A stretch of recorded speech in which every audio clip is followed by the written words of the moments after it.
Hello and welcome. You're watching Business Today Television. I'm Sakshi Batra and this is the earnings special edition. Suzlon Energy came out with stellar set of numbers. Remember, the stock has already been on a fire, 58% surge in 2024 so far and over a 220% uptick in the past 1 year. Right after reporting the numbers, that the third consecutive day, we've seen the stock hit an upper circuit as well. So what have we seen in the results? Strong set of numbers across the board. We've actually seen most of the parameters crossing the street estimates as well.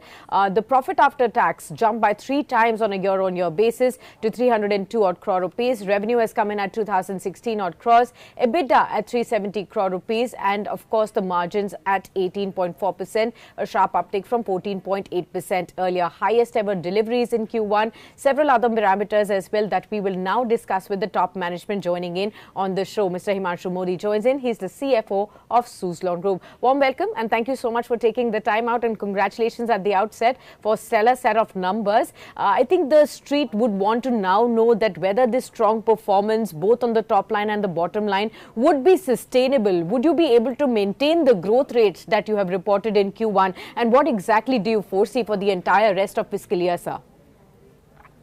So, of course, I don't want to comment on whether we'll be able to maintain the growth rate or not, but clearly, our focus is on operational turnaround now from a P&L perspective. As you know, we have a largest ever order book of about 3.8 gigawatts already with us, which we need to deliver over the next 18 to 24 months. So we are quite confident. I mean, we are all geared up in terms of execution of the same, whether it's people, resources, working capital, supply chain, all of that has been tied up. So it's more about execution now, which I think should play out over the next few quarters. Right. So you did talk about highest deliveries and highest order book. Do tell us what could be the order book, what can be, pipeline like in Q1 FY25. You've already reported strong execution, but what about the rest of it? And could you detail for us what can we expect? So again, no guidance on specific numbers. We have 3.8 gigawatts currently. We do have a very active pipeline under negotiation with various different parties. And, we will make the announcements of those orders as and when we sign them. But certainly, from a volume perspective, clearly this year will be much better than what we've seen in the last few years for Suzlon. Okay, and on the execution part, could you help us understand, the way you will be executing some of these orders, how much of those, this 3.8 gigawatts you're talking about will be executed, and what will be the pace in which you will progress towards the completion? So as I said, I mean, the entire order book, existing order book will probably take about 2 years for us to execute. And we will, in the course of 2 years, of course, be getting newer orders as well. Just to give you a sense also from a market perspective, the country did about 3.3 gigawatts in FY24 as an industry of wind installations or commissioning rather. Our estimate at Suzlon is that the country would do about 4.5 to 5 gigawatts of commissioning in this FY25. Now, as Suzlon, we would also, of course, be looking at a fair market share of that in this financial year. Could you tell us what could be the market share? I think you're at about 30%. Would you like to, and if we extrapolate that number, how much of that 5.5 will actually come to your kitty? So again, I don't want to give any guidance on market share numbers. Yes, historically, we have been, on an average about 30 to 32%, up and down in certain quarters, but on an average, that's correct. So I don't want to give any guidance on what future market share will look like, but historically that has been the case. And how much capacity would you need to add in next couple of years to be executing these orders and to continue to maintain the, execution? So we have, the fortunate thing for us is we have, from a manufacturing setup perspective, we have large facilities already set up. Our capacities are close to about 3.2 gigawatts per year that we can do.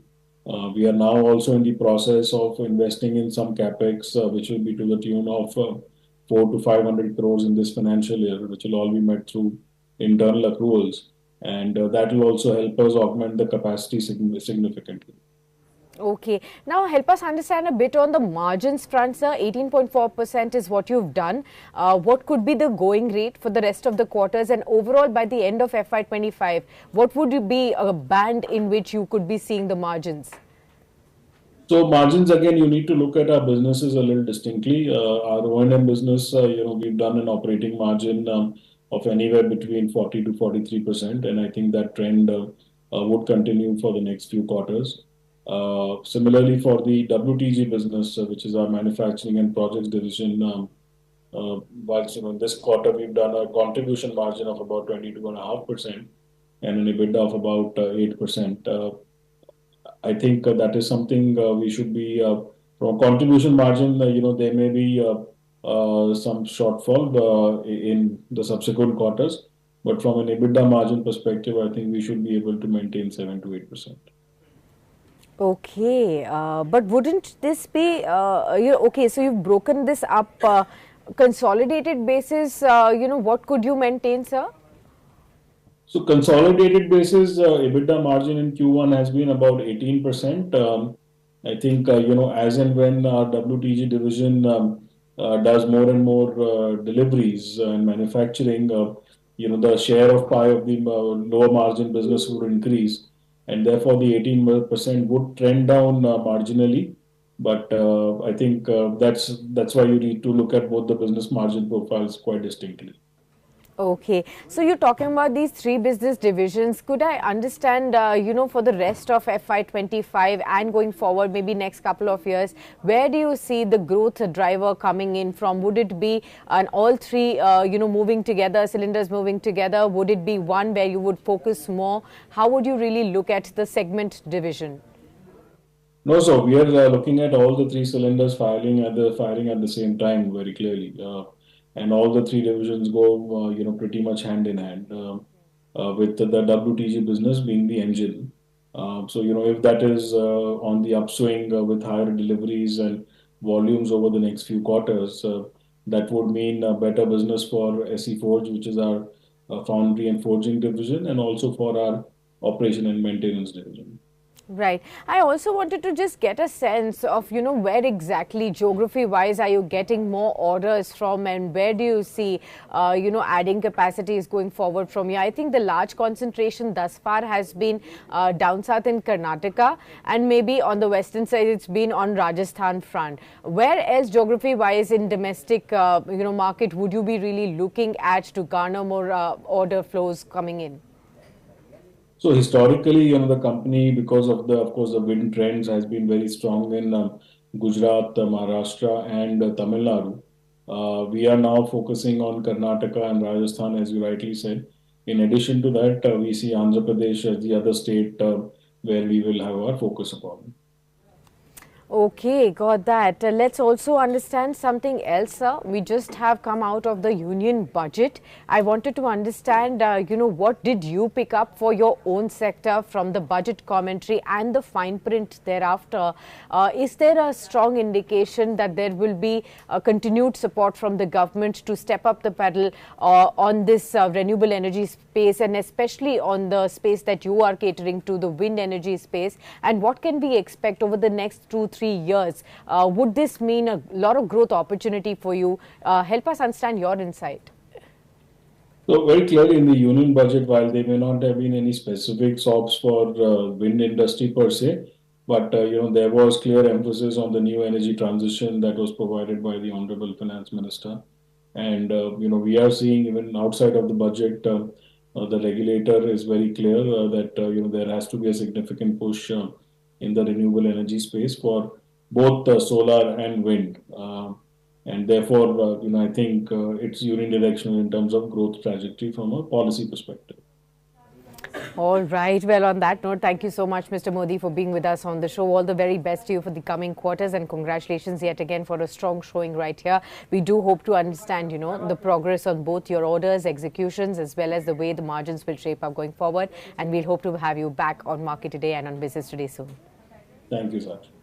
Thank you. With that, viewers, we wrap up this very special conversation. A stellar show by Suzlon in this quarter. The management is confident of continuing a strong showing, which could be stronger than last few years when it comes to the order inflows that will be coming in. And of course, even though the management is not detailing for us the exact growth rate that they will be going in for, but segment-wise, they are promising that all the three divisions will be working very, very strong going forward from here, and therefore they will be able to maintain a good growth rate going forward as well. With that, viewers, we'll wrap up this special conversation, but the earnings conversation will flow throughout the trading session. So stay tuned with us on Business Today.